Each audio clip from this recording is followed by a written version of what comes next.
Ladies and gentlemen, you're listening to the Army's premier national musical outreach organization, the United States Army Field Band from Fort Meade, Maryland. They are led by Commander and Conductor Lieutenant Colonel Domingo S. Robinson. The U.S. Army Field Band develops positive connections on behalf of the Army, the Department of Defense, and the United States through live music, multimedia performances, television productions, and emergent technologies, traveling thousands of miles annually across our nation and around the world, and appearing regularly on major television and streaming events. The Field Band proudly honors our soldiers and veterans while strengthening ties with communities worldwide.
my country.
God bless America. God bless America.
Bullets and bayonets. Back to the top. Bullets and bayonets.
2025 Presidential Inaugural Parade.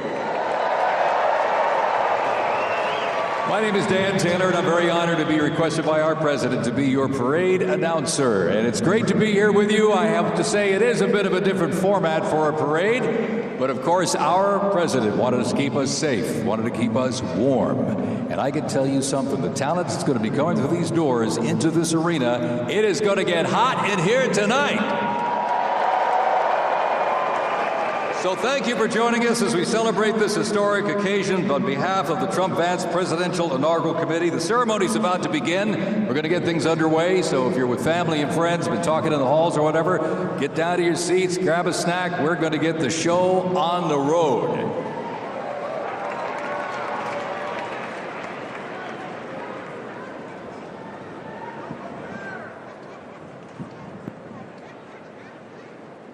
Should be one more pre-ceremony. Washington.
Go Americans, we are national spirit. Next up is honors.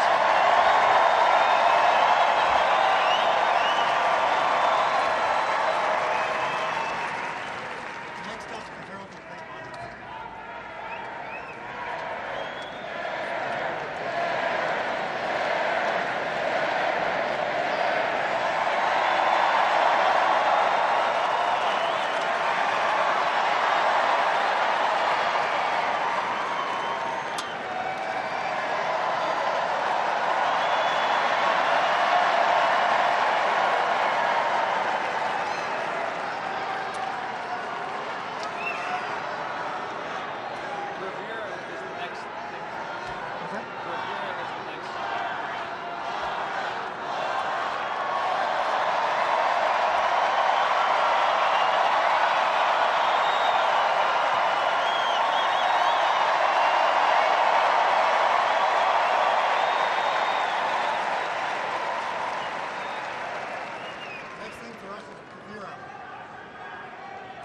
Next thing for us is bravura.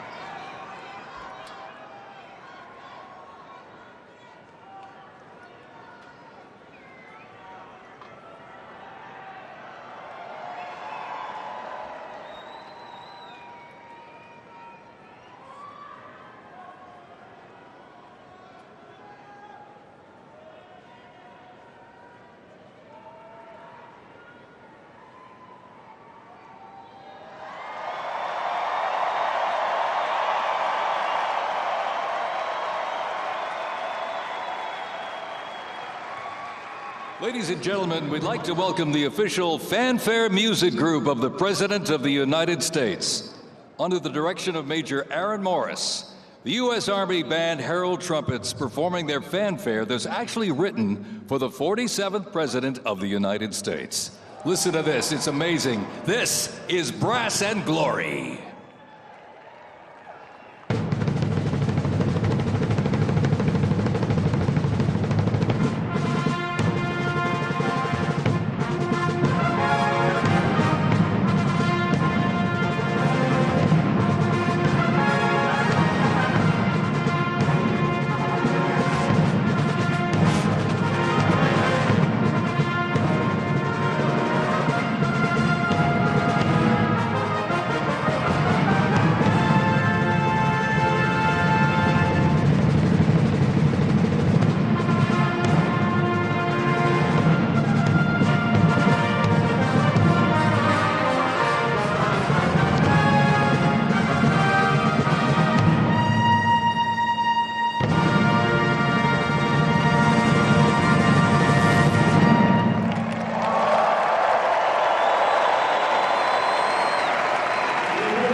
Ladies and gentlemen, please welcome the 50th Vice President of the United States of America, Vice President J.D. Vance, accompanied by the Second Lady, Mrs. Usha Vance.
gentlemen, please welcome the 47th President of the United States of America, Donald John Trump, accompanied by First Lady. This is the Army time.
Ladies and gentlemen, we now present a selection of participants for the 2025 Presidential Inaugural Parade.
Ladies and gentlemen, the heroes of Butler County are here.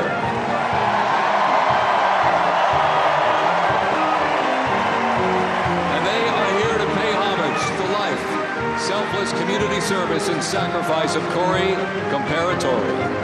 Mr. Comparatori, a 10-year U.S. Army Reserve veteran and past fire chief to the Buffalo Township Volunteer Fire Company, who died during the assassination attempt on the life of President Trump in Butler, Pennsylvania, July 13th, 2024. Their formation consists of Pennsylvania State Police, local police, county sheriffs, emergency services unit, EMS, 911 radio dispatch, and hospital personnel, who all heroically stepped into action during the horrific attack. They are also paying tribute to the courageous service of first responders nationwide.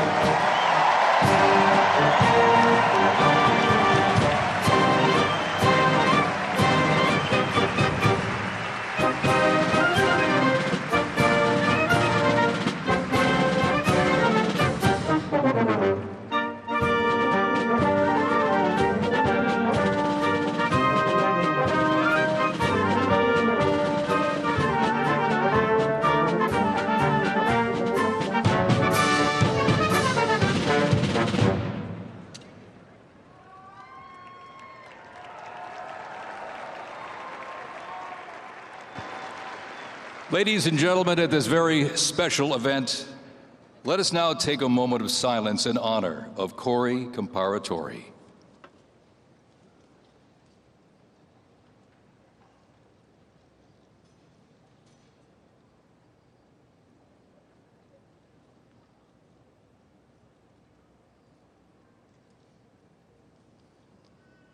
Thank you very much, ladies and gentlemen.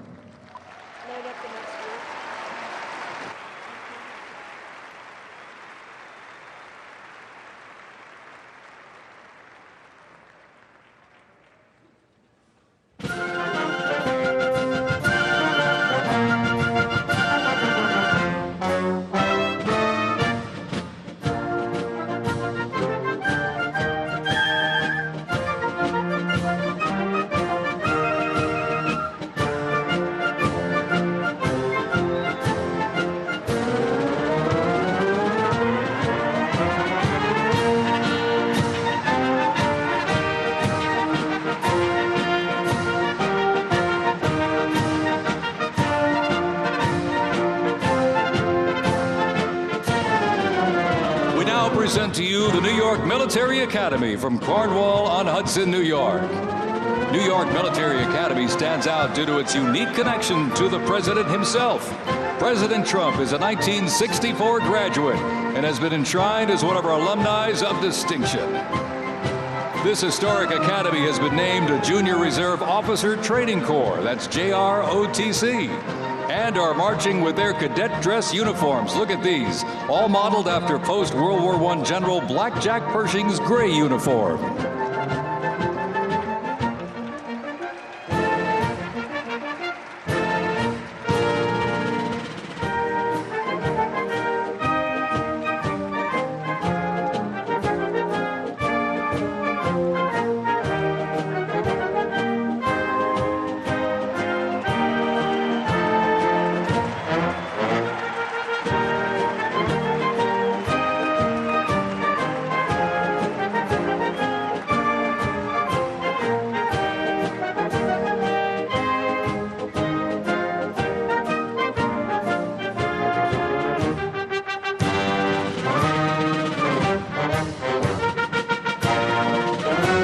Introducing the Palm Beach Police and Fire Honor Guard unit, representing the town of Palm Beach, Florida.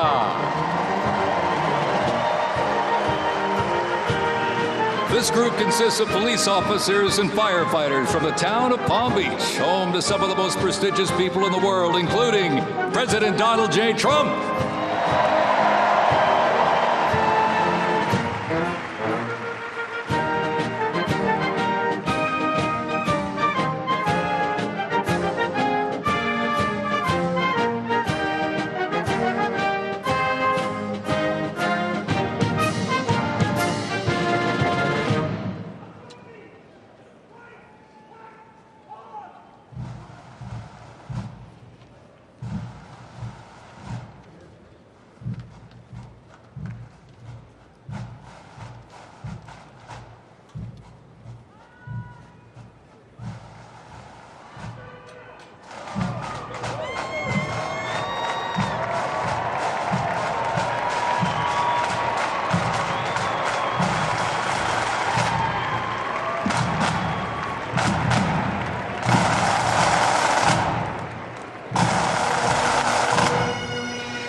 Switzerland, and as of this past December, the band has had the distinct honor to perform at the 75th commemoration of the attack on Pearl Harbor in Oahu, Hawaii.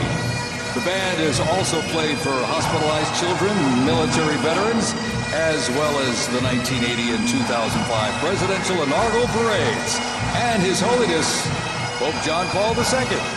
The NYPD Emerald Society Pipes and Drums formed way back in 1960. And you know, they are the oldest, largest police pipe band in the United States, comprised of all active and retired police officers of various ranks and assignments. Listen to those bagpipes. Let's hear it for them, folks.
Here's one that hits close to home for our Vice President. We now welcome the Middletown High School Marching Band and cheerleaders.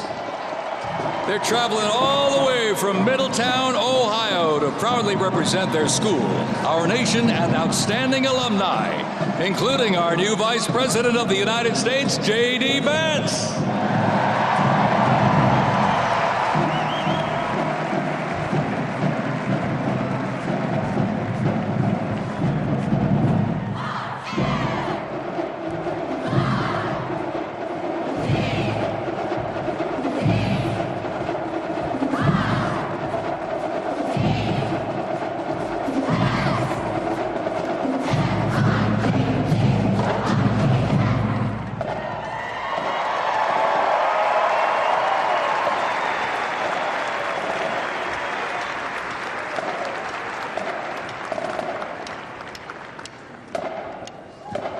The band has performed in countless parades, community and sporting events, as well as competitions. They have also always qualified for the Ohio Music Educators Association state finals for 23 years straight. How about that?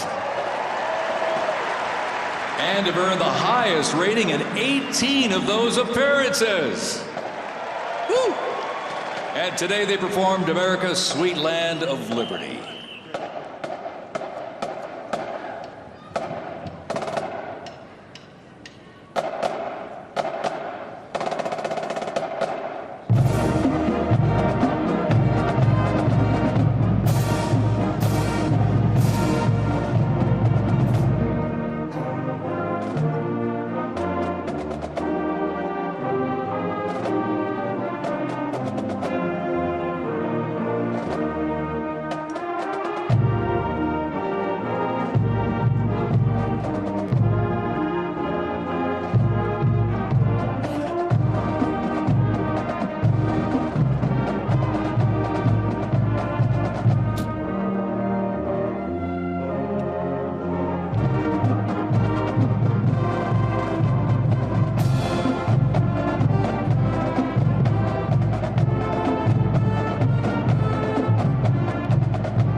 And while they cheer here in the arena, let's cheer for him again, folks, from our VP hometown, Middletown High School Marching Band.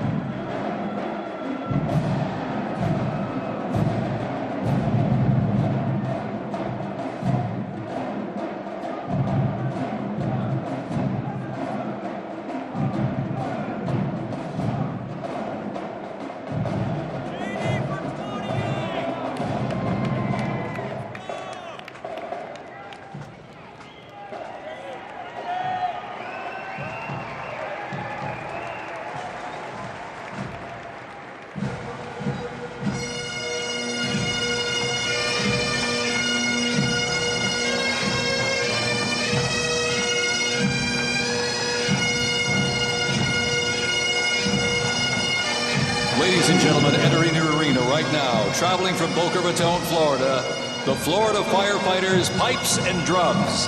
And they are well seasoned when it comes to civic events. They've played and participated in parades, memorials, and other ceremonial events across both the United States and Europe. Today, they are wearing their most notable uniforms. What a great photo opportunity.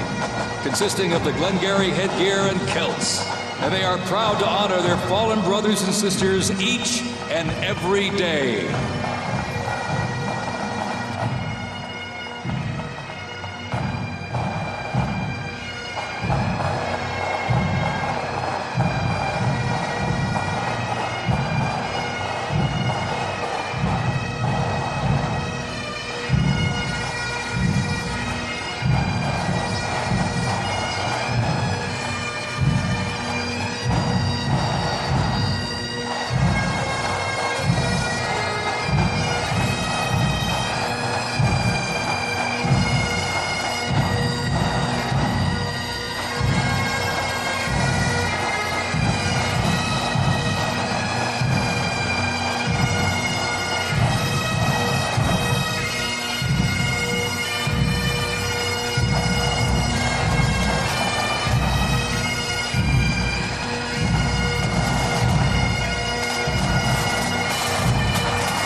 And as the Florida Firefighters Pipes and Drums leave the arena, we keep the rhythm and the drums going. Please welcome the Stewart's Creek High School Marching Band. Traveling all the way from Smyrna, Tennessee, they are proud to represent the Volunteer State in the 2025 Presidential Inaugural Parade.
as the beat of the drums continues. Established in 2013, that band has rapidly become one of Tennessee's premier high school music programs. This band has participated in numerous civic events that honor significant moments in our nation's history, like the 75th anniversary of the attack on Pearl Harbor, Captain Jeff Kuss, United States Marine Corps Memorial Dedication, Chicago Thanksgiving Day Parade, and a Lincoln Memorial performance as well. The Stewart's Creek High School Marching Band, everybody! Make them feel welcome here in D.C.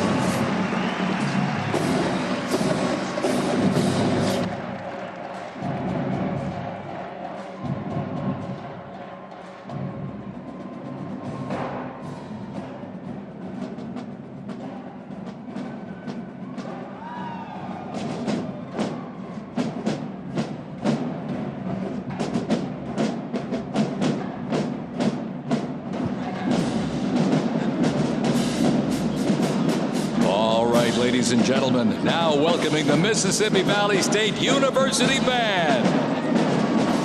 They're traveling all the way from Edabita, Mississippi. Look at this, gang. This is the Mean Green Marching Machine. They are proud to represent historically black colleges and universities at the 60th presidential inauguration.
close to 300 from the Mississippi Valley State University Band.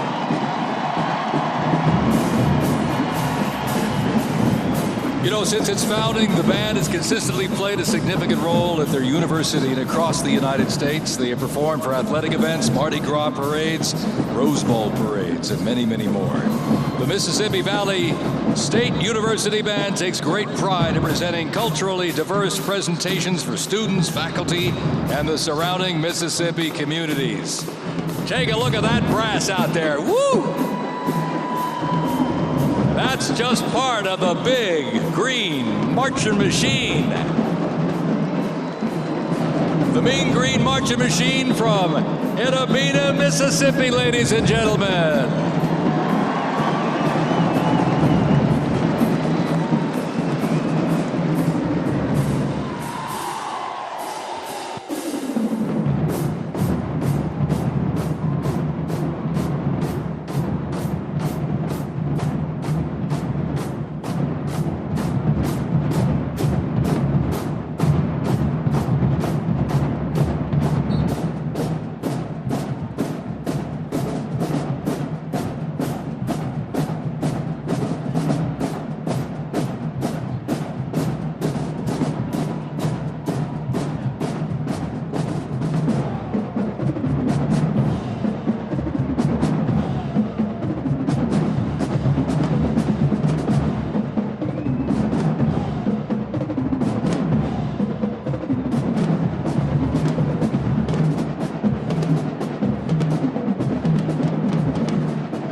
Ladies and gentlemen, please welcome our new special envoy to the Middle East, Steve Witkoff.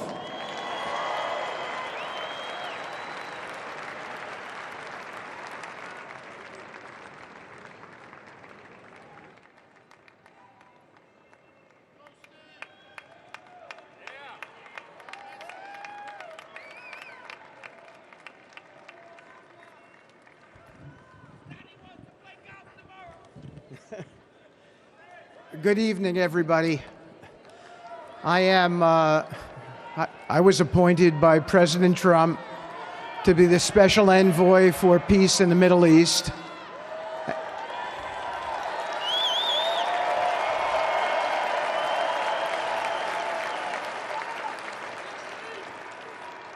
And I'd like to describe to you some of the things we're doing and how it informs on President Trump's policies. First of all, it is an honor to stand before you today as I reflect on the enormity of the role that President Trump has tasked me with. I am constantly reminded of the privilege it is to serve under the leadership of my boss, President Donald J. Trump.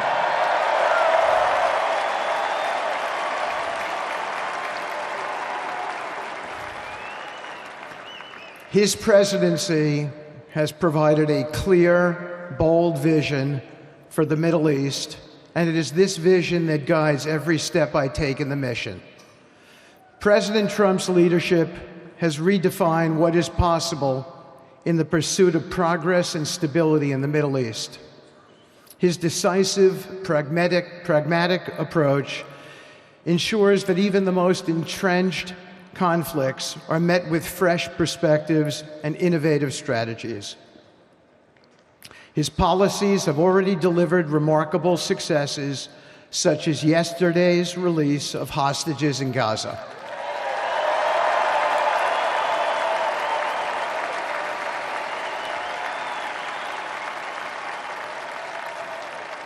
Thank you. This achievement demonstrates the strength of President Trump's leadership and the respect he commands on the global stage. It is yet another example of his ability to deliver results in the most complex and challenging situations. The Abraham Accords, a testament to his vision and determination, have also brought historic progress to the region, transforming old rivalries into new alliances. These agreements are not merely symbolic. They represent a practical roadmap for peace, economic cooperation, and mutual respect across nations. My role, as President Trump has tasked me, is straightforward yet profoundly challenging: to turn his vision into actionable outcomes. He sets the agenda, he lays the framework, and he inspires people like me into bold action. My responsibility is to implement his vision, engaging with leaders across the region to find pathways towards sustainable peace and stability. And let me tell you, having Donald Trump as a boss makes this task not only possible, but far more effective.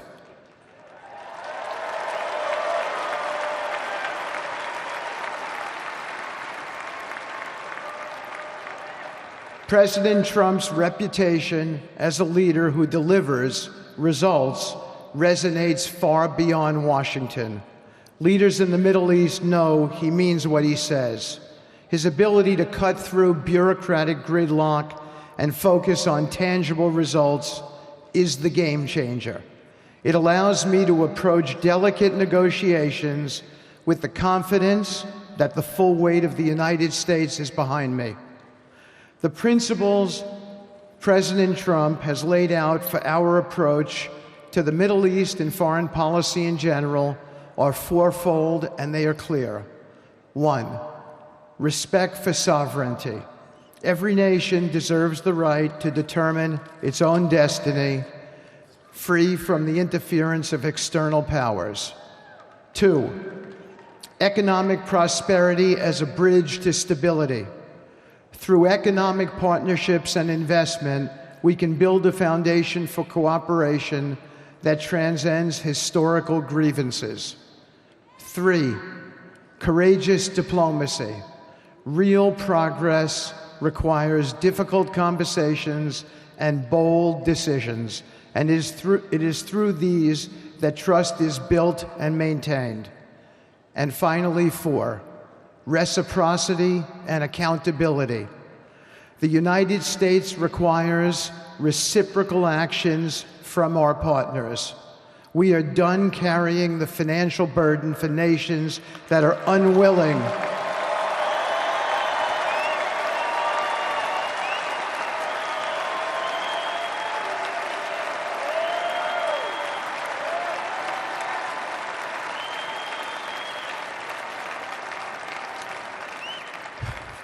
We are done carrying the financial burden for nations that are unwilling to fund their own progress. The days of blank checks are over.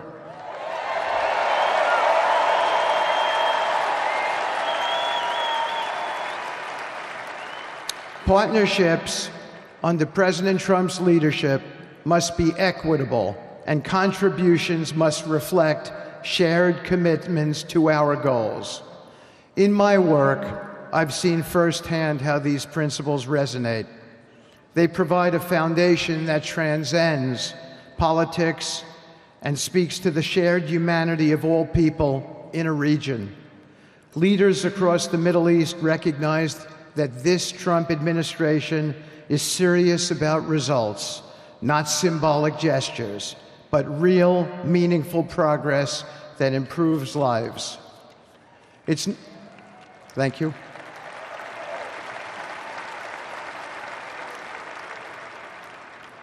It's not always easy. There are moments of deep challenge and frustration. Decades of mistrust cannot be undone overnight. Yet I take comfort in knowing that I am not in this alone. President Trump's clarity of vision ensures that I never have to question what success looks like. His leadership provides the confidence and direction necessary to navigate these complexities. As we move forward, my commitment is to continue the work of advancing President Trump's vision for the Middle East. Whether through expanding the Abraham Peace Accords, fostering economic development, or facilitating dialogue between long-standing adversaries, my focus remains on actionable results. Let me close by saying this: a stable and prosperous Middle East is not an unattainable dream. It is a goal within our reach, made possible by strong leadership and unwavering commitment. Under President Trump's guidance, we are proving that the impossible can become reality. Thank you, but I have one more thing to say. We have some special people for me to introduce you to tonight. President Trump has been talking to them as well. They are the families of hostages from Israel who have been in Gaza for the last year and a half. There are many of them here today. Several of the families have lost children and loved ones, and they're here because they're part of an effort to retrieve their bodies so they can be buried in a proper way. Several have children who are still in captivity. There is an American family here whose loved one is scheduled to come out in 14 days, and they're going to be meeting the president tonight. So let's give them all some love and a big hand. Come on up.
And now I get to introduce my dear friend and the President of the United States, Donald J. Trump.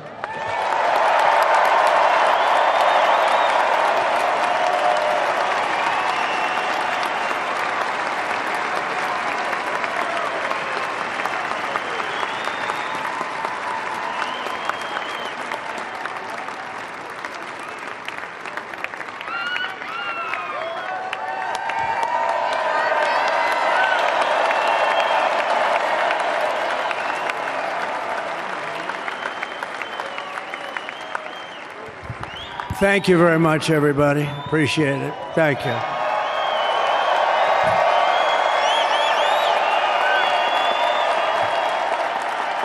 So now the work begins. We won, but now the work begins. We have to bring them home.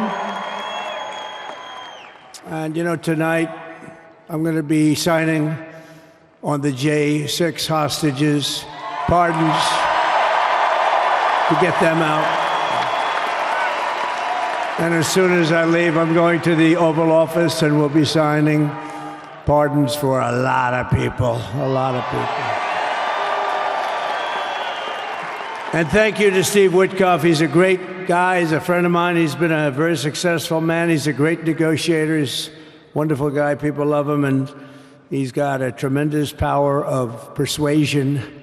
And that's what we need. We don't need stiffs. We don't need stiffs. We got a lot of stiffs. You just had a whole load of them.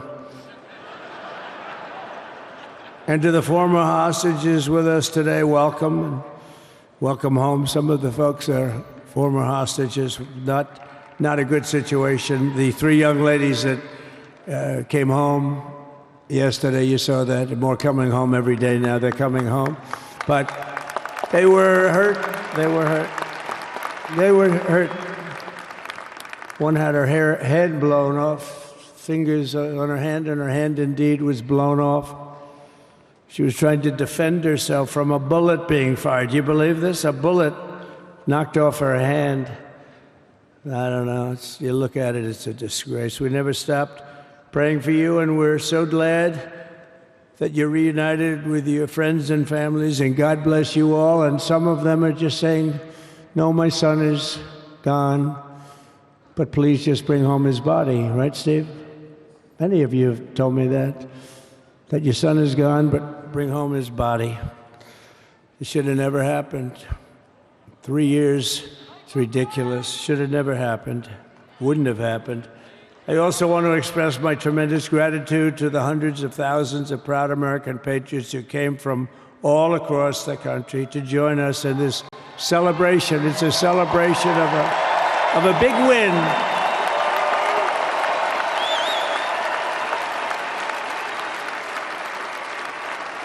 And you're witnessing the dawn of the golden age of America. That's what it's going to be. We're bringing it back. We're going to bring it back fast. We're going to bring it back fast. Let us also thank the incredible service members, National Guardsmen, Police, Secret Service, and law enforcement personnel who are keeping us all safe, even though they are great people. New York's finest. I grew up with New York's finest, and we got to give them their authority back. You won't have any crime. There'll be no crime. You give them little authority back. The whole way they run things in this country now, it's disgraceful. But it's going to change rapidly. We're going to make our cities safe again, too. Even though we're indoors, we've had a magnificent inaugural parade. And let's give a big round of applause. They were great. To all of the incredible performers and hardworking men and women who made it possible. Those people, really talented, amazing people. I also want to thank my wonderful family for being here, especially my beautiful wife, our First Lady, Melania.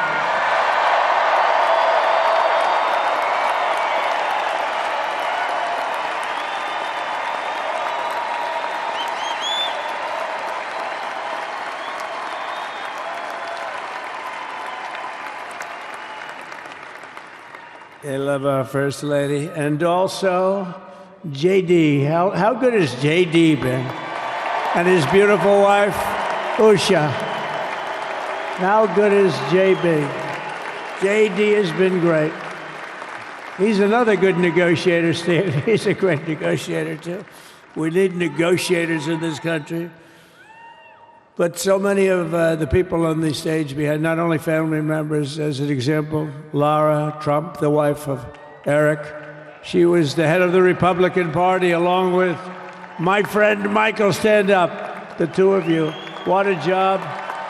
What a job they did. They worked so hard. They knew there'd be rigging, but they said, we're going to make it too big to rig, and we did. We made it too big to rig. We won every swing state by a lot. We won the popular vote by millions and millions of votes. We won the whole ball of wax. And now we're going to go and drill, baby, drill, and do all the things that we've wanted to do and bring your costs down, your prices down, and make our country safe. So thank you very much, Michael. Thank you very much. What a job you've done, Michael. I'm never moving you, you know. He was thinking about getting a nice job in the administration. I said, no, I'm leaving you right where you are. You've done a very good job. We're not moving you, Michael. I'm sorry. Anyway, thank you very much. Appreciate it. Appreciate it very much. Right here with us also in the arena, I'm about to sign some very important executive orders of our new administration. Hey, Don, will you stand up, please? Don is another one. How about Don? This guy.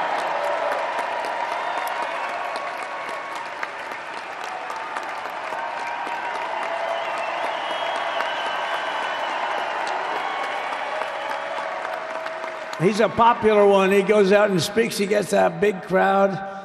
He's a little on the rough side sometimes, but that's what you want. He's done a fantastic job, and he loves our country. Thanks, Don. Great job. You've done a great job. And Ivanka.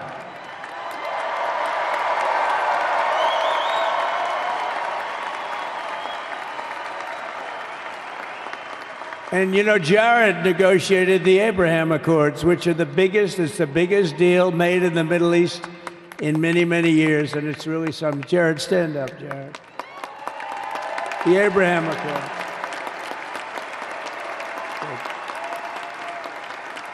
And Tiffany's going to have a little baby. And Michael.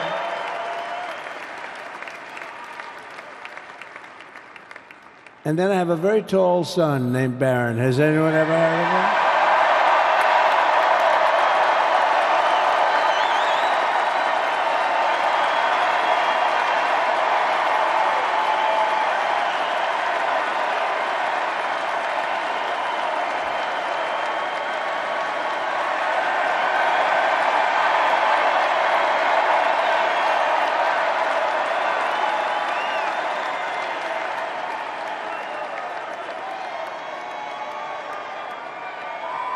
Thank you.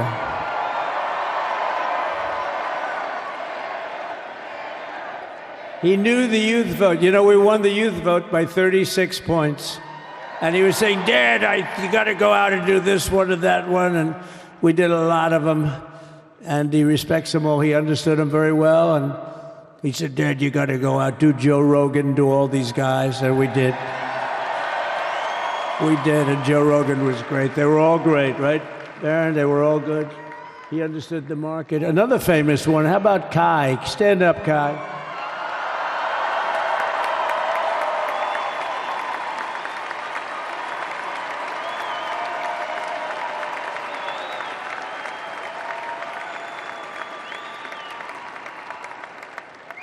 Is that Byron Donalds back there?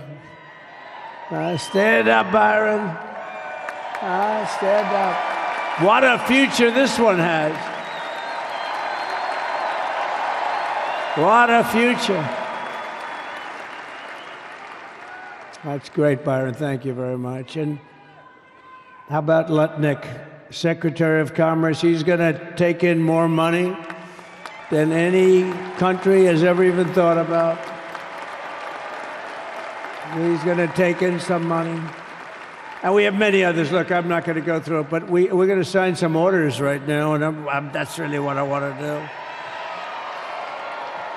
So we're going to sign executive orders. First, I'll revoke nearly 80 destructive and radical executive actions of the previous administration, one of the worst administrations in history. Maybe not one of them, the worst. Anybody that would allow millions of people to pour through our borders from jails, prisons, mental institutions, insane asylums, gang members to be taken off the streets of Venezuela and deposited in our country, and many, not just Venezuela. You know, crime in Venezuela is down 74% because they took their criminals and gave them to us through an open border policy of the previous administration.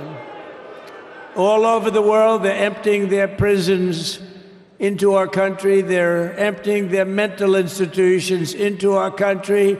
It stops as of 1 o'clock this afternoon. Okay, it stops.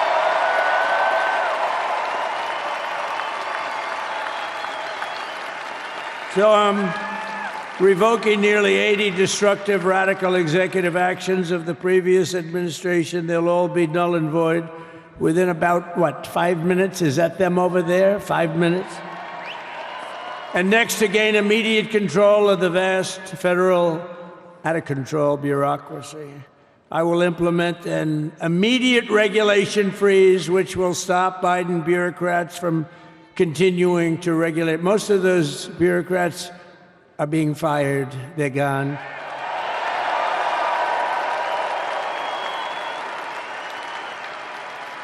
Should be all of them, but some sneak through, but we have to live with a couple, I guess.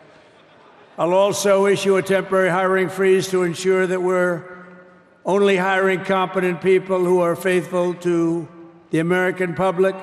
And we will pause the hiring of any new IRS agents. We will also require that federal workers must return to the office in person. And we're going to take the 88,000 people that they hired to go after you with guns. By the way, they're allowed to use guns and harass you like they were so many other people. Remember this. Okay, remember? Do you remember a little statement about tips? Does anybody remember that little statement? I think we won Nevada because of that statement. But they went out and harassed you over the tips. In other words, we are restoring control of our government to the people. We're going to take those 88,000. Let's see if they'd like to work on the border, because that's where we want them, really.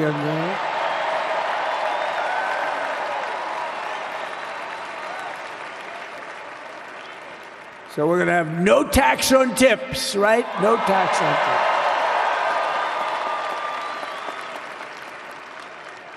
And we may have, like the Speaker of the House, is he here? He's done such a good job.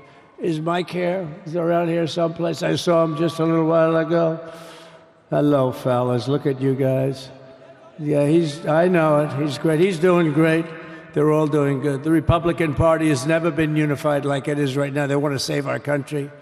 And we're going to more than save it. We're going to make it greater than it's ever been before by a lot. Next, I'm going to sign a presidential memorandum directing every member of my cabinet to marshal every power at their disposal to defeat inflation and rapidly bring down the cost of daily life, because your costs have gone through the roof in the last 4 years. Perhaps you didn't notice. Does anyone notice their costs are like double, triple, quadruple? You can't buy bacon. Apples have doubled in price. You want an apple, anybody? Pay twice what you did 2 years ago. We'll put more money in your pocket, and we'll bring back the American dream and to reduce energy costs and liberate our economy. So we have more oil and gas than any country in the world, and we're going to use it. We're not going to do the wind thing. Wind. Big, ugly windmills, they ruin your neighborhood. They ruin you. If you have a house that's near a windmill, guess what? Your house is worth less than half. And did you see up in New England with the whales? You see what's happening? So they had 2 whales killed in about 14 years. Last year and the year before, total, they had 28. So if you're into whales, you don't want windmills either. and they're the most expensive form of energy that you can have by far. And they're all made in China, by the way, practically all of them. And they kill your birds and they ruin your beautiful landscapes. But other than that, I think they're quite good, right? Now, remember when we used to joke and kid when we were kidding, but we don't kid anymore? They want to watch the debates on television. They want to watch your favorite president on television. But the wind isn't blowing, so we can't watch television that night, Gladys. Remember? Gladys, I'm sorry, the wind is just not blowing. We're not watching Trump tonight. But I'm immediately withdrawing from the unfair, one-sided Paris Climate Accord ripoff. The United States will not sabotage our own industries while China pollutes with impunity. You know, China, I mean, look, they use a lot of dirty energy, but they produce a lot of energy. And when that stuff goes up in the air, you know, it doesn't stay there. It's not like you got a wall. We love walls, don't we? Not like you have a wall around and it doesn't. It floats into the United States of America after 3.5 to 5.5 days. It floats across the oceans and it comes right over your neighborhood and it falls into your neighborhood. So they all say, we have to fight for cleaner air, but the other dirty air is dropping all over us. So what the hell are they talking about? Unless everybody does it, it just doesn't work. You know, we had the cleanest air and the cleanest water that this country's ever had under the Trump administration, and we didn't do anything to stop jobs and stop production. Believe me, you're going to see a lot of companies come pouring back because tariffs. I always say tariffs is the most beautiful word to me in the dictionary. Then I was reprimanded by the fake news. They said, what about love, religion, and God? I said, I agree. Let's put God number one. Let's put religion number two. Love, I don't know. We got to put that number 3, I guess, right? And then it's tariff. Because tariffs are going to make us rich as hell. It's going to bring our country's businesses back that left us. And I'll also sign an executive order to immediately end federal government censorship of the American people. In America, we believe in free speech, and we're bringing it back starting today to stop the weaponization. Oh, do I know about that? These creeps. Deranged Jack Smith. You ever hear of him? Deranged. He's a deranged prosecutor. He's sick. They suck him on me. He's now been reduced to getting on an airplane, going back to The Hague or wherever the hell he came from. We got to get rid of that guy. Hey, was he one of the many people that got a pardon today? Did they pardon Jack Smith? You know, did you know that Biden, while I was making my speech, pardoned his whole family?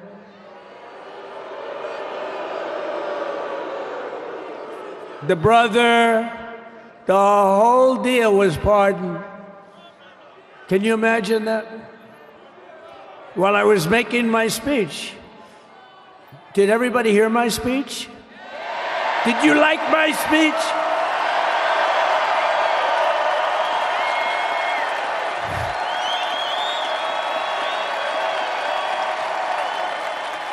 Thank you.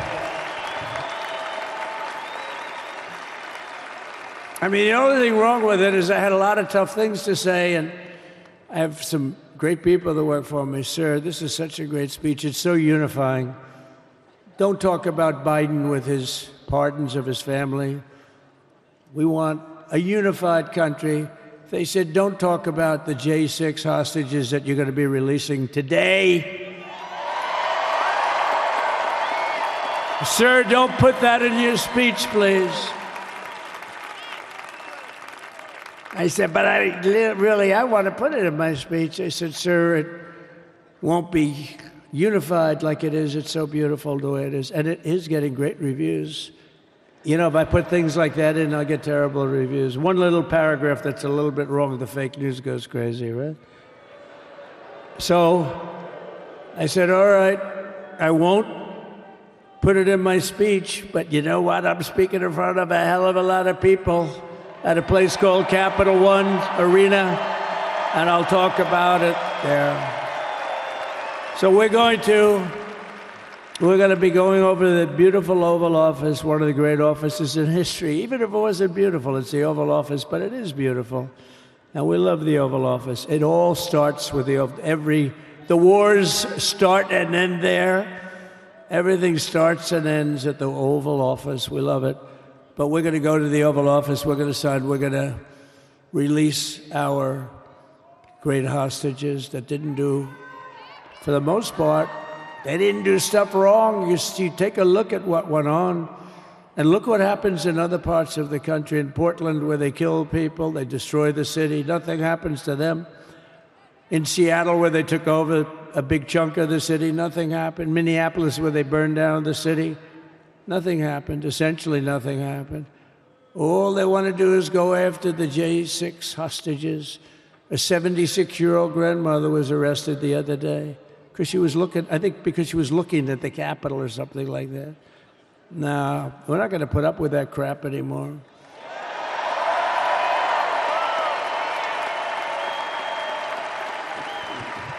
And to stop the weaponization of law enforcement, I've been investigated more than any human being in the world. I believe I have the all-time record. Every day a subpoena. Every single day would get subpoenas. I was more than any person. Alphonse Capone, remember I used to talk about it?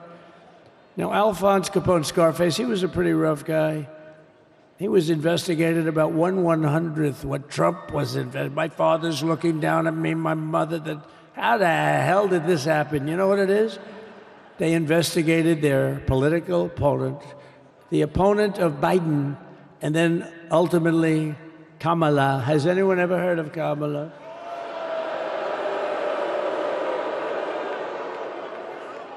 We had to beat two opponents, you know? We had to beat Biden, then we beat him. Now he goes on top. The guy was like 39 points down. I think I could have beaten Trump. They should have left me in. I would have beaten. No, his debate performance wasn't the best, right? That's what killed him. And then they had to change, and that's like you get into a fight. The great Dana White spoke last night. We love Dana White, right? UFC. That's like he puts in two fighters, one of them's getting creamed, getting really beaten, and they say, all right, take him out, let's put somebody else in to finish up the fight. That's what they did to us. They gave us somebody new, but we took care of both of them. So we beat actually two opponents. But to stop the weaponization of law enforcement and our government, I will also sign an order directing every federal agency to preserve all records pertaining to political persecutions under the last administration, of which there were many, and beginning the process of exposing any and all abuses of power, even though he's pardoned many of these people. Can you believe it? He's pardoned them.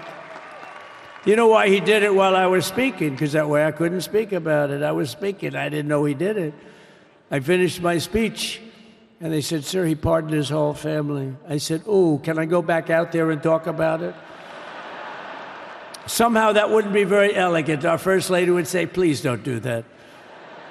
But we have plenty of time to talk about it, and we will.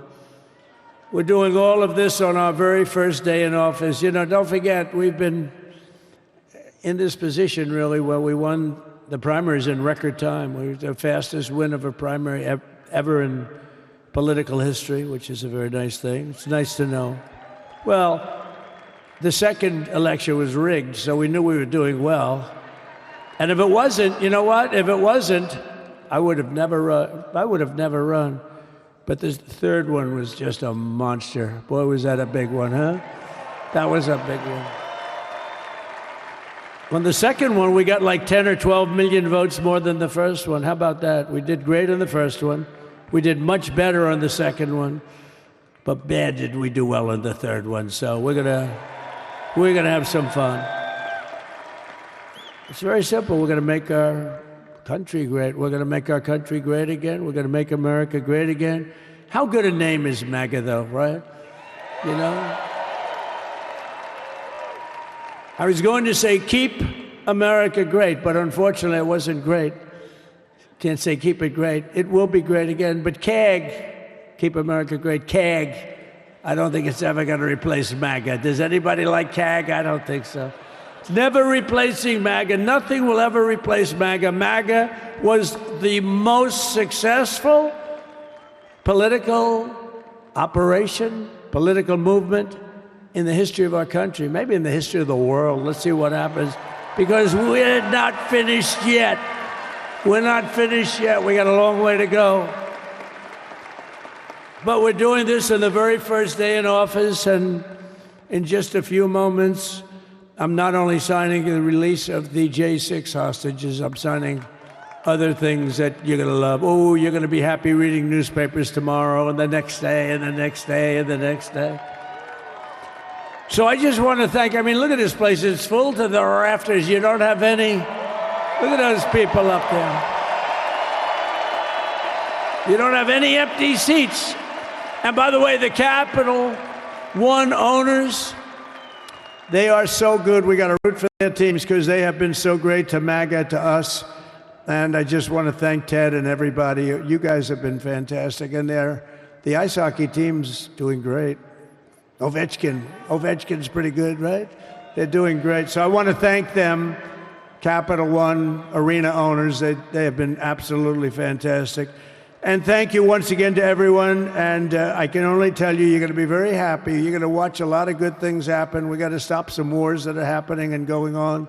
Some stupid things are happening. The war with Ukraine would have never happened, and it has. As you know, Israel would have never been hit on October 7th, and none of you would be up here. None of you would even know anything about this tragedy that you're going through right now. But Iran was broke. Anybody that bought oil from Iran, they couldn't do any business with us. You're not going to do business with America. China passed. Everybody passed. They were broke. They didn't have money for Hamas. They didn't have money for Hezbollah. And your sons would be alive, and they certainly wouldn't be incarcerated like they are. It's a shame. But we're getting a lot of people out in a short period of time. So I'm going to go right over to here, and I'm going to sign in front of you. Is that okay? Good.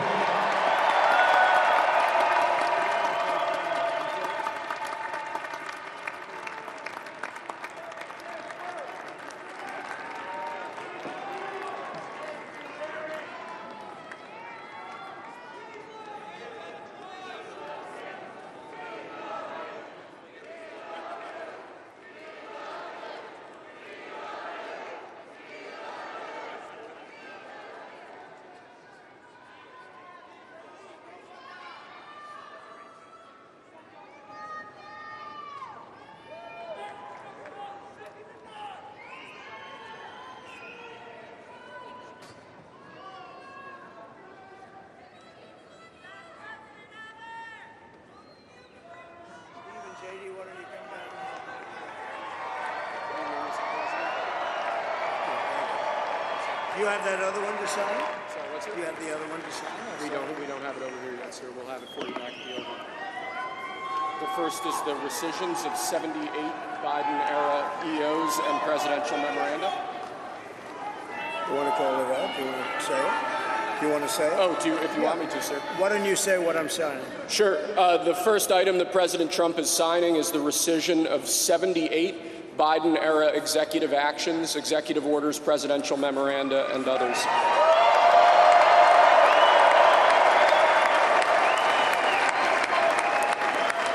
Thank you, sir.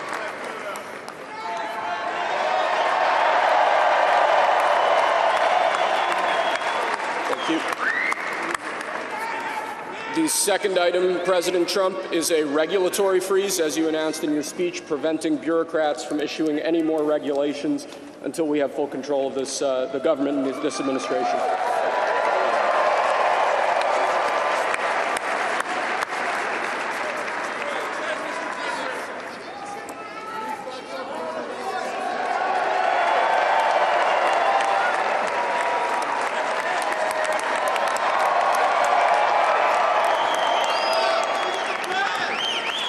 Thank you, sir.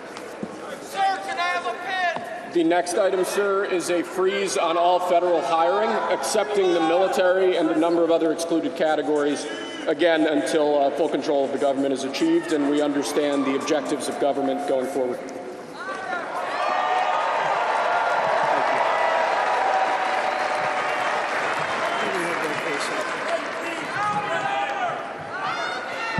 Could you imagine Biden doing this? I don't think so. I don't think so. Sir, the next item, as you announced in your speech, is a requirement that federal workers return to full-time in-person work immediately.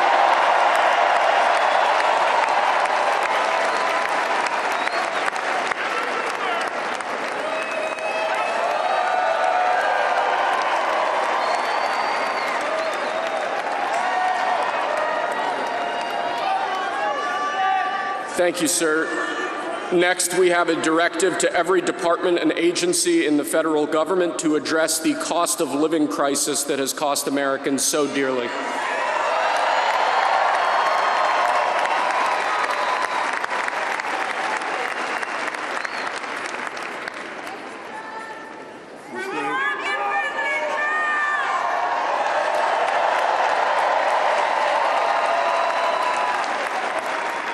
Thank you, sir. The next item here is the withdrawal from the Paris Climate Treaty.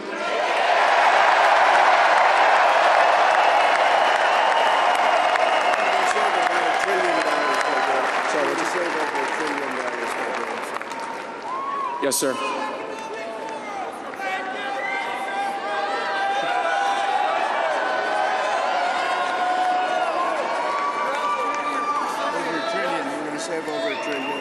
We're going to save over $1 trillion by withdrawing from that treaty.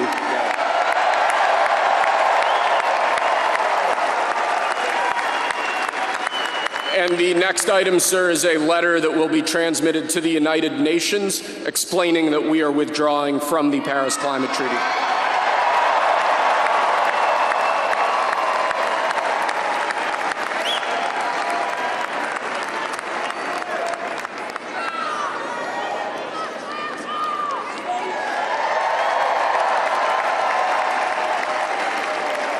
Thank you, sir.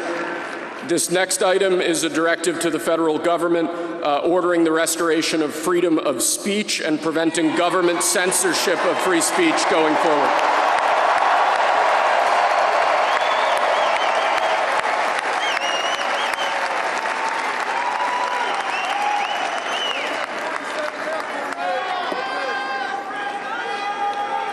And lastly, sir, before we go back to the Oval Office to sign a large number of other items, is a directive to the federal government ending the weaponization of government against the political adversaries of the previous administration, as we've seen.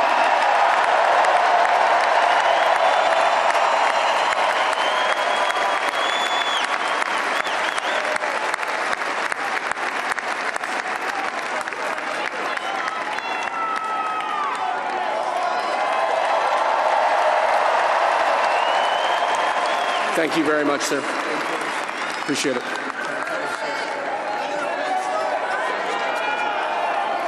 Pretty fun job.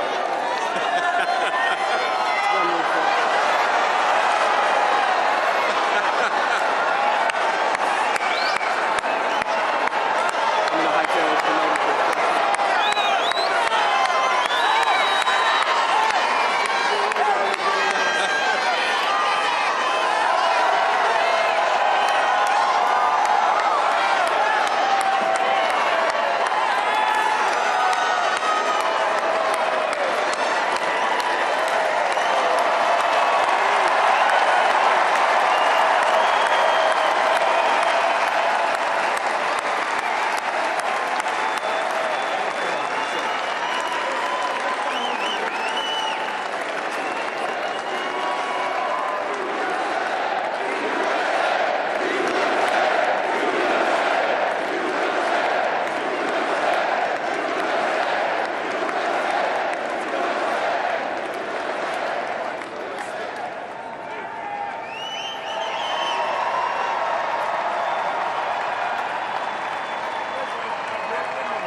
Pick yourself off the ground, I said, young man, 'cause you're in a new town. There's no need to be unhappy, young man. There's a place you can go, I said, young man. When you're short on your dough, you can stay there, and I'm sure you will find many ways to have a good time. It's fun to stay at the YMCA. It's fun to stay at the YMCA. They have everything for your men to enjoy. You can hang out with all the boys. It's fun to stay at the YMCA. It's fun to stay at the YMCA. You can get yourself clean. You can have a good meal. You can do whatever you feel. Young man, are you listening to me? I said, young man, what do you wanna be? I said, young man, you can make real your dreams, but you got to know this one thing. No man does it all by himself. I said, young man, put your pride on the shelf and just go there to the YMCA. I'm sure they can help you today. It's fun to stay at the YMCA. It's fun to stay at the YMCA. They have everything for your men to enjoy. You can hang out with all the boys. It's fun to stay at the YMCA. It's fun to stay at the YMCA. You can get yourself clean. You can have a good meal. You can do whatever you feel. Young man, I was once in your shoes. I said I was down and out with the blues. I felt no man. If I were alive, I felt the whole world was so tired. That's when someone came up to me and said, young man, take a walk up the street. It's a place there called the YMCA. They can't